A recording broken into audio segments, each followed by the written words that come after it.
High school sports in Hamilton, at least in the public board, are being put off for the fall semester, for the beginning of the fall semester anyway, with a chance it could be extended. What's lost when high school sports aren't played? Let's dive down that rabbit hole.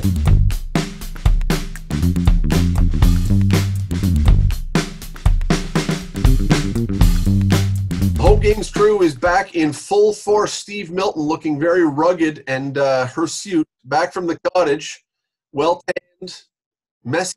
I mean, he looks really like he was up at the cottage and forgot that he was now back, but that's okay. Welcome back, Steve. Full house again. I got to look up her suit there, but I'm going to cut my hair first before I look it up. The Hamilton Public School Board announced that it is going to be canceling temporarily anyway, and then reevaluating things, but canceling school sports and other extracurriculars for the time being. Steve, we'll go to you first since you're just back. What's lost when kids can't play high school sports or do other extracurriculars? Well, first of all, I think you have to say this was the logical move, right? I mean, these men and women who make these decisions are in charge of taking care of kids, right? So this is, you have to do this, and you pointed that out very well in your column, and why. I think that they aren't for everybody. They may not have the unifying force that they once did, but it's an energy release for one thing, but it also gets schools started in the right way. And I'll point to Bernie Custis' football team last year in a school that had just started, and that was a team that had got together the year before when they were still two separate schools. It had a big effect, especially when they started to win a couple of games on that school, which faces some problems, as we all know, with internal divides within that school. So I think it can have a bit of at least a centering focus point. That's one of the things. I'm sure the other guys have a lot of other things they can add. Bubba, you were an all-Canadian football player back in your day. What is lost when sports can't be played in high school? Well, I think it's certainly a lost opportunity for the kids. I mean, obviously, you speak of football, and I think there's no more unifying, and I speak on a bias. I think football unifies more people than any other sport out there, whether it be high school, university, or at the professional level. But I think it's just too smart of a decision not to play. And I think on a legal aspect too, the schools do certainly have to protect themselves because there's no opportunity to test. They just don't have the resources of many of the professional teams do. So I think this is a kind of a slam dunk. I think at least maybe for the fall season sports, maybe like many of the university sports are doing, you can re-examine the situation come January or leading up into January. But for the fall season, while we're still in stage 3 or 4, or even still discussing anything without a vaccine for what's out there nowadays, you can't play. Rick? Yeah, this is a no-brainer too. And number one, thumbs up to the educators who made this decision. And it probably wasn't necessarily an easy decision, but at second glance, it probably was, considering what's happening with the NCAA, what's happened with some professional sports leagues, the CFL being the most recent example. To me, what is lost is a little bit of school spirit or a little bit of school pride, because we all played high school sports. I think many people who do get that sense of not only personal enjoyment, but being in a team atmosphere, representing the name of your school or what your school represents. And I think not being able to do that from a student-athlete perspective, there's a little bit of a loss there, because it brings students together. It brings students and teachers together who are involved in those sports, and they're going to lose that this fall semester. And it's unfortunate, and it's sad for many of them. I think the point about the easy decision, it was an easy decision, if only because when you've got educators and administrators and politicians and everyone saying 15 kids per class, and we're fighting, society is fighting about how to get kids' numbers down, it would have been really awkward to say, oh, but sports, go ahead. Knock yourself out, do whatever. There's no way they could have politically pulled that off. Rick, I'll take issue, though, with the idea, and I think Steve said it too, and maybe Bubba said it too. I'm skeptical about the whole school pride thing. And once upon a time, the Beach Boys, be true to your school. The once upon a time, that was a big deal. I'm not sure that exists anymore. Kids love to play sports. They love to play whatever it is because they want to play it. I'm not sure they give a you-know-what about the school spirit thing nearly as much. And if you do, it's just the people on the team. Do we see the game, other than Steve, there was the game last year. Who was that one with the where everybody came out for the kid for Delta? Yeah. Right. That was different. But generally, do we see schools coming out in force anywhere? I don't think so. I think this is now entirely an individual kid thing that this is about. I would agree 100%. And that's what I said. It's not what it once was in terms of a focal point. But it does have some effect that way, particularly if the team has something that grabs you, as the Custis team did last year, as the Churchill team did last year. Yeah. As Newman has always had, as Moore has always had, those kinds of things. Those are a bit anomalies because there's also a sort of a tightness in those schools anyways. I would agree with you, and a lot of that has to do, of course, with today's entertainment options and people sort of isolating themselves and I don't argue with it. That's the way the world is, but I would agree with that part of it. The part that I find, one of the things that it's a new beginning, right? And so for some kids, it's a new beginning too. I'm wondering about phys ed and how that will all work. Maybe there's still questions, lots of questions. There's a lot of questions about that. My granddaughter's school, they're not sure what they're going to do about it, but they need to keep kids active, particularly younger kids. Females tend to be a little bit at risk for activity at a certain age in the earlier high school ages. And we've made great progress along that line. And you have to worry about that. I think that there'll be an impact there that if you don't get sort of people started right in September, when do you start? And there's nothing you can do about it right now. Maybe, I don't know, maybe they can offer long distance walks or something every day after. Oh yeah, that'll be highly popular. He may never come back. Yeah, maybe people. I don't know, but there's an awful lot on everybody's plate right now, and that's way, way, way down the list, unfortunately, and because teachers and administrators have no idea really what this is going to feel like when they walk into that school. Bubs? I think there still can be, and I know we're kind of talking about school pride. I mean, look, guys, we haven't been in high school in 40 years, right? So, I mean, who's to say how much pride there are in schools? Because I know when I played, at Assumption High School in Burlington, we loved our school. And I still believe that can still be out there. And you know what? If you can't play football, if you can't play basketball, I think pretty much the team know who they are. There are still functions you can do out there if you're a coach out there. You can go out there and run community stuff. You can go out there and go help a food bank. There are still things they can do as a team, certainly not on an everyday 5-day week for a season. But there are still things they can do to represent the school and go out there and help people out. I don't know how much that will happen, but I still think there are things they can do in a temporary situation to sort of still help everyone out, to raise awareness, to bring people together, and just share some type of good moments, because obviously, as we're going to see, that these kids will be robbed at least of one season of their high school careers in sports, at least. There is the bigger loss aside from the school pride aspect of it, and just staying fit through the year at school and having fun with your classmates.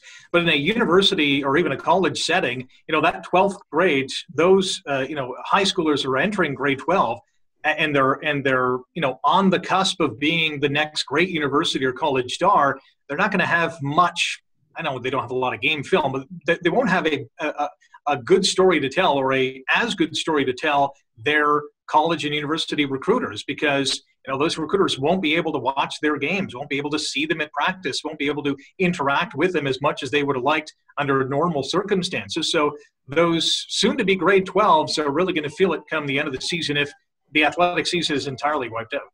Well, we'll see what university scouts and recruiters did a good job making notes on the grade 11s and grade 10s from last year, because whatever university has a great recruiting class, give that guy a raise or that woman a raise for not just looking at the seniors in their high school year. Again, though, I look at this and I think what we're saying, though, this is a very much a loss to individual kids, to the individuals. And again, we're talking sports. They're also saying you can't do band because COVID is a respiratory thing, so blowing air all over the room isn't good. Drama, choir, every extracurricular is lost, even if it's not school spirit. Individually, I think we could go around this square and all have lots of stories about our memories of high school, and I'm willing to bet very few of them have anything to do with what happened in physics or geography class. They're what happened in extracurriculars. Yeah, I just remember the 3-4-5 triangle the other day, and somebody had to bring it up, right? So I think there's another thing that we're all hinting at here, and I think we need to all emphasize again, and I'll speak for all of us, that we agree with this decision, that it had to be done, and it was responsible. But it may also hasten another development that's been happening. Terry Pekoski was the latest to write about it, and probably the best who wrote about it in the Spectator, and that is the divide that's happening between elite athletes and athletes that just get – high school is sometimes the only place that they get this type of thing, and even in high school that was dividing. So some of the elite programs, of course, we've seen that in hockey, they're going to go some back to practice. There's been baseball that has had practices at least. People who have access to gyms, and that takes money to be part of a private gym that is taking care of itself enough to the point that they can only let a few people in at a time. All of these things take money, and we might see a furthering of that divide that is already and you're talking about access, which in turn it has to do with long-term health as well, and also, as you both guys have said there earlier, that access to the next level of sports they're playing. That already is a gap, having to do with playing elite club sport. That already is a gap, and that could broaden. Now, it's not going to happen in football because the club teams aren't playing football either. But Steve, my fear with that, Steve, is where does this end? And okay, we say it's responsible for the schools to do this. I think some people are making the case that, look, a lot of these high school students have been hanging out with each other all summer, and so, what's the difference? I agree. Even if you just want to go legally, there's no way the schools could have done this right now. No, and a lot's got to do with what happens technically and medically. For sure. But in this province, are we going to, where's the number that we get to, or the situation we get to where you start to say, it's okay to bring it back? If there is still one single case in the province, do we have to have a vaccine? Or if there's any cases, because if we must have a vaccine before school sports comes back, we could be having a year or two or more without school sports. You might be looking at that. Really, it might be question. It depends what happens technically and medically. I mean, even if you have no, sorry, Bubs, go ahead. No, go ahead, Rick. I was going to say, even if you have no cases, can you feasibly play in some kind of, Hamilton sports bubble? I guess. But are referees and other officials coming from out of town? Do coaches who are teachers in the system live in a zone that might just pop up with some cases here or there? They got to be very careful with how they proceed with that. Whether or not we have to wait until a vaccine, I mean, that's probably the worst case scenario, because that could be, who knows, another year or two or whatever the case is. That would be devastating for extracurriculars in general. Forget about just high school sports. But the zero case scenario, I would at least be eager or interested to look at how that would unfold. For school institutions, I mean, we brought this up earlier. This is really amongst people, way smarter than us in terms of medics, right? This is a medical decision that will have to be made by, I guess, our provincial or at least our federal medical experts on when. Because again, we're not talking about professional athletes that get paid. It's their job. This is school athletics, right? And again, as we talked about, there's legal ramifications. There's ramifications in terms of just the community itself and being responsible and not spreading amongst an entire school. You're right, guys. We may not see school sports as we know it, or at least when we remember it, for maybe 2 years, maybe 3 years. But that's now, I think, become, and I don't know about you, there are certain aspects of life where I've changed. I'm starting to get used to many things right now. It could be part of the new normal where it just doesn't exist for maybe 2 or 3 years. And I think we have to accept that. Let me throw one more thing at you in the time we've got. There's going to be some kids who potentially will miss one season, because if they're in fall sports, they'll probably miss this season. If they're in a winter sport or a spring sport, pardon me, they may, if it lasts, may miss 2 seasons of high school sports. Some will go to university. Some will end up playing university sports. Some will just graduate and not play sports again. When this whole thing is sorted out, should the school board figure something out that would allow, if you're sticking around for, say, a 6th year of high school because you didn't get all your courses done, that you should be given some sort of papal dispensation to be allowed to play high school sports beyond when you would normally be allowed to, just because you missed out earlier on? Well, that sounds good on paper, but you'd really have to look at that, because one of the problems with that, of course, is having what might be now 19 and 20-year-olds playing against 15-year-olds. Right? Yep. And what happens in the OHL when that happens, right? It just is, with very few exceptions, that does not work very well. So they'd have to really look at that very closely, but it's a really good point.